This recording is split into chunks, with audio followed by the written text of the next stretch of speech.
시즌 초반 손흥민 선수가 힘든 시간을 보내고 있지만 현지 언론은 여전히 손흥민 선수를 극찬하며 콘테 감독에 대한 비판의 목소리를 높이고 구체적인 이적팀에 대한 이야기까지 나오고 있습니다. 좀 이상하죠? 보통 선수가 제 기량을 발휘하지 못하면 선수를 비난하는 목소리가 큰 게 일반적일 것 같은데요. 직전 경기인 웨스트햄전에서 골은 기록하지 못했지만 손흥민이 분명 완전히 달라진 모습으로 좋은 경기력을 보여줬다는 점에서 큰 의미가 있었습니다. 그러자 기다렸다는 듯 축구에서 방귀 뀌나 끼어본 사람들의 이런저런 평가들이 줄을 잇고 있는 것이고요. 현지에서 이번에는 정말 진지한 여론까지 형성되고 있다고 하죠.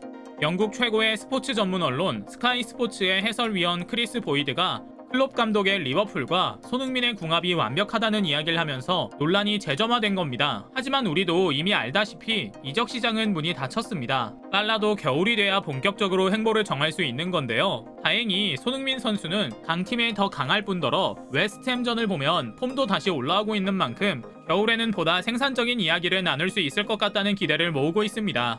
오늘은 손흥민 선수의 시즌 초반 부진을 뛰어넘는 경기력, 콘테 감독의 전술 변화에 대한 이야기와 함께 그동안 우리가 경기를 보며 느낌으로 알았던 손흥민 선수에 대한 의도적인 따돌림을 수치화해서 분석한 이야기를 전해드리려고 합니다. 잠시 저희 광화문 브리핑 구독 설정도 부탁드립니다.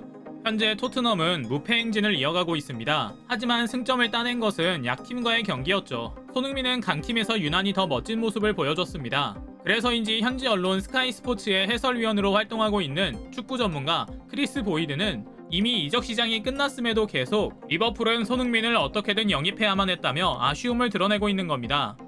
보이드는 손흥민의 리버풀 이적에 대해서도 코멘트합니다. 손흥민은 작년에 엄청난 퍼포먼스를 보여줬다. 이번 시즌 초반에 그에 대한 기대감이 상당하다 보니 그에 대한 평가가 더 박한 경향이 있다. 그렇게 기준을 높게 잡으면 그 누구도 좋게 보이지 않을 것이다. 맨시티, 리버풀 이적에 대한 이야기가 많이 나왔던 것으로 안다. 그리고 내가 리버풀의 결정권자였다면 무조건 손흥민을 데려왔을 것이다 라고 말이죠. 또 그의 느린 출발에 대해서도 말하는데요. 손흥민은 활동량이나 템포는 물론이고 팀에 헌신하는 모든 면에서 자질을 갖춘 선수다. 그는 모든 경기를 한층 높은 수준으로 향상시키는 멋진 사람이다.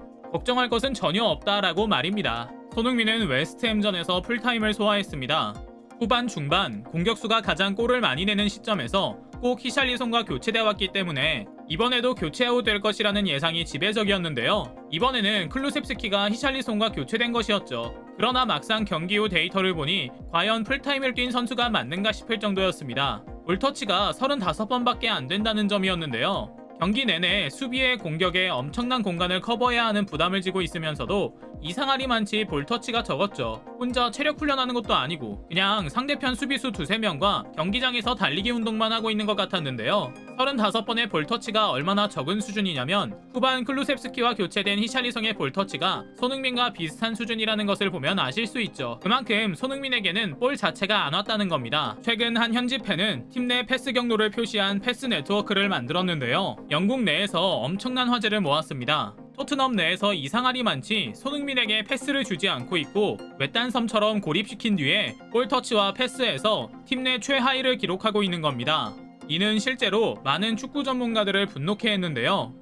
아무래도 손흥민의 평소 수준을 누구보다 잘 알고 있는 이들인 만큼 손흥민을 제대로 써먹지 못하고 있는 토트넘 콘테 감독에게 이럴 거면 필요로 하는 팀 여기에 줘라 라고 말하는 상황인 것이죠. 실제로 이에 대해 토트넘 출신의 축구 해설가 제이미 오하라는 자신의 SNS를 통해 손흥민을 적극적으로 옹호하는 전문가 중 한 명입니다. 그는 손흥민은 충분히 좋은 모습을 보여주고 있다. 그는 프리미어리그 최고의 윙어로 제 역할을 다하고 있으며 웨스트햄전에서 최저 평점을 준 것은 이해가 가지 않는다. 이런 상황 속에서도 골대 앞으로 뛰어가 골 기회를 잡았다는 것이 더 대단하다고 말했는데요. 그의 손흥민 정당평가 캠페인은 TV에서도 계속됩니다. 우리 모두가 알고 있는 대로 손흥민은 공격수이지만 공격수의 역할을 할 기회가 없다는 점부터 시작했는데요. 그 원인을 콘테 감독뿐만 아니라 중원의 선수들, 즉 수비수와 미드필더들의 굼뜬 움직임에서 찾았죠. 이들이 제대로 하지 못하고 있으니 손흥민이 공격의 수비 그리고 수비수 전담 마크까지 해내야 한다는 것이 그의 의견이었고요. 그럼에도 웨스트햄전은 손흥민 선수 입장에서 시즌 초반의 부진을 탈탈 털어낼 것이라는 희망을 심어준 경기였습니다. 볼터치도 적고 평점도 낮고 골도 없었지만 히샬리송에 밀려 교체 자원으로 활용된 것이 아니라 풀타임을 뛰었고 손흥민 선수 자체의 움직임, 그러니까 경기 흐름을 읽고 공간에 침투하는 능력, 공을 갖고 있지 않은 상황에서의 움직임, 결정적인 골을 만들어내는 상황에서의 행동 등을 볼 때 분명 깨어났다, 역시 손흥민이다 라는 평가를 받을 자격이 충분했거든요. 물론 선수들이 패스를 주지 않고 공과 떨어진 곳에서 달리기만 하고 있다는 것은 공격수 입장에서 압박감을 느낄 수 있는 상황이긴 합니다. 그러나 분명 손흥민 선수는 22-23 시즌의 선수진, 전술 모두에 금방 적응할 수 있을 겁니다. 그리고 프로 선수인 손흥민은 이런 부담 또한 스스로 이겨내야만 하는 숙명입니다. 결과적으로 공격수이니만큼 골 하나만 넣어도 모든 이야기가 쏙 들어가거든요. 그러나 지금까지 토트넘의 경기 운영 형태는 손흥민이 깨어날 기회 자체를 주지 못했습니다. 공만 잡으면 수비수가 2-3명씩 달라붙었고 공격의 핵심 주축인 케인에게 집중돼 패스를 진공청소기처럼 흡수하고 있거든요. 심지어는 자신에게 패스 주지 않는다며 경기 중에도 손흥민에게 마구 화내는 케인의 모습이 포착되기도 했죠. 그리고 현지 언론과 축구 전문가들은 이런 변화를 콘테 감독의 전술과 의도적인 케인 띄워주기로 해석하고 있습니다. 덧붙여 손흥민은 전혀 문제가 없다고도 말하고요. 그를 응원하고 있는 우리 한국 팬들 입장에서는 반갑고 참 다행이라는 생각이 드는 평가인 셈이죠. 어쨌든 손흥민은 지난 시즌보다, 아니 바로 얼마 전 프리시즌보다도 현격히 폼이 떨어지는 모습을 보여왔습니다. 기가 죽어서인지 표정도 풀이 죽어있는 모습이고 괜히 우리가 보기에 동료들과도 조금 멀어진 느낌입니다. 사실 이는 팀의 새로운 이적생들이 오면서 생길 수밖에 없는 전술 변화 때문이긴 합니다. 일단 그의 새로운 파트너가 된 이반 페리시치와의 호흡이 잘 맞지 않습니다. 손흥민이 튀어나가는 타이밍에 맞춘 패스에 합을 맞춰가는데 시간과 신뢰가 필요한 것인데요.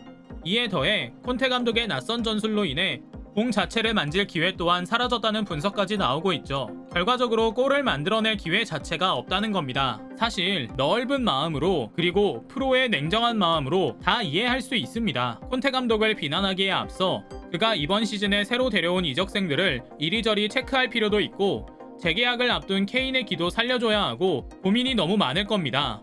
그러나 그 과정에서 너무 피해보고 있는 게 아닌가 하는 게 우리 한국 팬들의 마음인 것이고요. 손흥민은 페널티킥 없이 아시아 최초로 득점왕에 올랐으며 지난 시즌 중반까지만 해도 절대 안 될 거라는 패배의식에 사로잡혀 있던 토트넘을 챔피언스 리그로 끌고 간 월드클래스 스타입니다. 심지어 케인이 침묵하고 있을 때 늘 엄청난 기량을 발휘해 문제없이 팀의 승리를 견인해왔고요. 그러나 지금의 토트넘은 그에게 이런 역할을 부여하지 않고 있습니다. 손흥민은 수비에 가담해 뛰어들어가기 바쁘고 가끔 기회를 노려 빈 공간으로 침투해도 패스가 오는 경우는 거의 없습니다. 이미 검증된 확실한 전술을 두고 몸에 맞지 않는 옷을 입히려 힘쓰고 있는 것입니다. 이제 웨스트햄전과 어제의 풀럼전을 시작으로 손흥민은 깨어날 겁니다. 이미 직전 경기에서 패스도 안 오고 수비까지 봐야만 했던 상황 속에서도 문전으로 치고 들어가 골을 만들 기회를 잡기도 했습니다. 결국 우리 손흥민 선수는 이 상황을 멋지게 이겨내고 그 누구도 의심할 수 없는 슈퍼스타 대관식에 참여할 수 있으리라 믿습니다. 오늘 영상 여기서 마치겠습니다. 광화문 브리핑 구독, 좋아요 부탁드리고요. 시청해주셔서 감사합니다.